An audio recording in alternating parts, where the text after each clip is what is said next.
গাঁওখনৰ সন্মানীয় দাতাৰ পৰিয়ালটোক মঞ্চত বিচাৰিছোঁ। মোৰ নাম শ্ৰী ৰাকেশ শৰ্মা।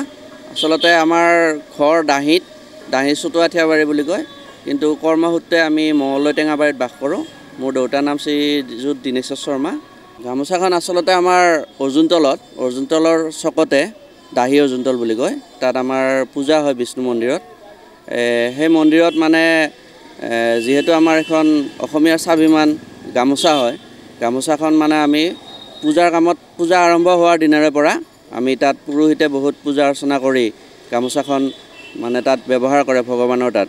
আৰু এইটো লোকবিশ্বাস যে গামোচাখন যদি ঘৰত নিব পাৰি, নিলে মানে ঘৰৰ অপায় অমংগল দূৰ হয়, শান্তি হয় আৰু পৰিয়ালৰ মংগল হয়।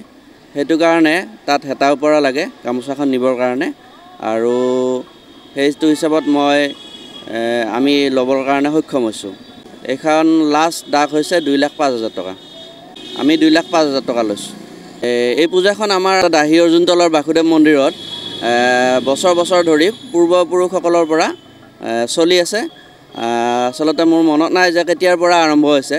আমি সৰুৰ পৰা আমি শুনা পাইছোঁ তাত পূজা হয়, আমি দেখিছোঁ। আৰু ডাকৰ ব্যৱস্থাটো আচলতে 2010-11 চনৰ মানৰ পৰা আৰম্ভ হৈছে। মই ইয়াৰ আগত দিয়া নাছিলোঁ।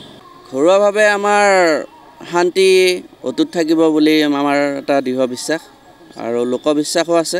ডাক 17-18 জন মানে মাৰিছিলে।